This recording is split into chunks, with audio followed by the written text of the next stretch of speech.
دوای 16 ساڵ خوێندن ڕاستی ئێمە هەستێکی خۆشمان هەیە وەکو هەستی خوێندن و ئەوانە کە خوێندنمان تەواو کردووە وەکو خۆم دوای ئەوەی کە ئەمڕۆ دوای ڕۆژی خوێندنمە و تەخەڕوجەکەم پلانم هەیە کە من بۆ خۆم کارێک بدۆزمەوە لەڕێی ئەو کارەمەوە بۆ خۆم هەم یعنی ئەو ئیسیفادەی کە تا ئێستا کردومە لە خوێندنەوە هەم تێیدا سەرف بکەم و هەموویش هەم یعنی بتوانم هەلێکی کار دابمەزرێنم بۆ ئەوانەی کە لە چواردەم و ئیسیفادەیە کامەوە نەبێ وەکو ئەگەر هیچ نەبێ وەکو هەلو کارێکی بچووک بێت.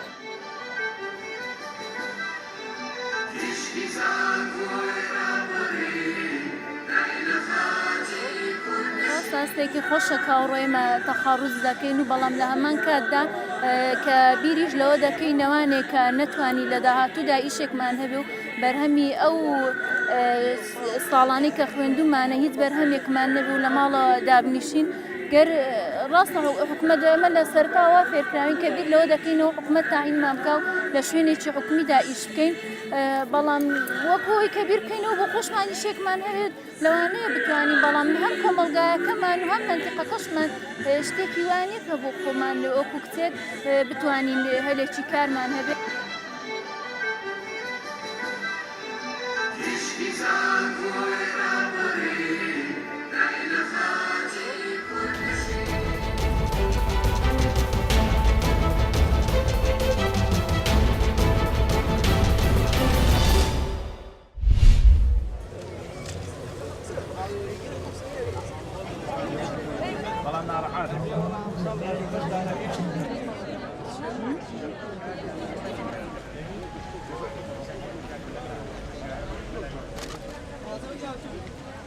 من هەنارەکەی من هەناری گوندی تەبەتۆڵەکەیە جۆری هەنارەکەم لە جۆری ساڵەخانیە بڕی هەنار داچێنراوی هەناری من 16 دۆنمە بەرهەمەکەم ئەلحەمدولیلا باشە لە خواوزێک کردنەوەی جۆرە پێشانگایانم پێ باشە دەستخۆشییان لەکەم لە لایانی پەیوەندیدار کە کردویانەتەوە بەرهەمەکانی ئێمە ناسێن بە کوردستان و عێراق و وڵاتانی دەرەوە.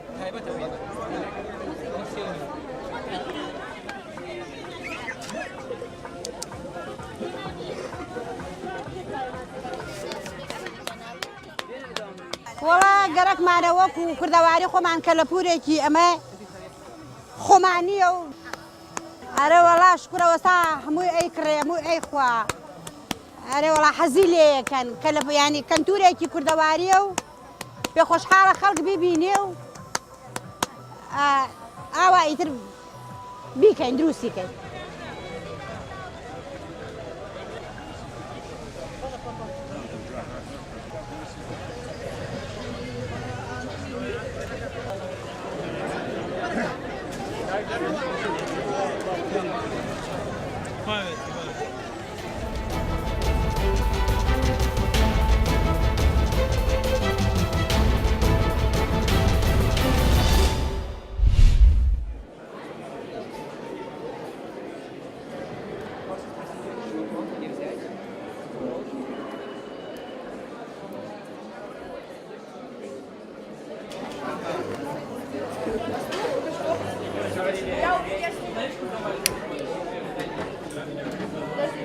Тушение подобного пожара невозможно. Воздух поднимается теплый, на его место поступает холодный. Полный кислород.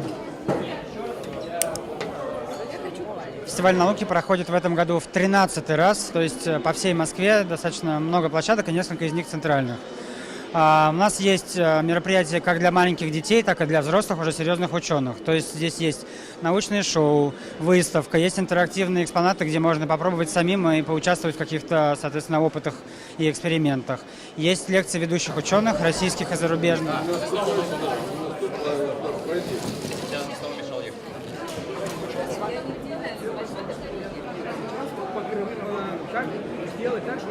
Я прям впечатлена, очень приятно каждый раз приходить и видеть какие-то новые экспонаты, и каждый раз интереснее и интереснее, с полученными знаниями и опытом, даже как-то интересно получать новые знания о вещах и потрогать что-то.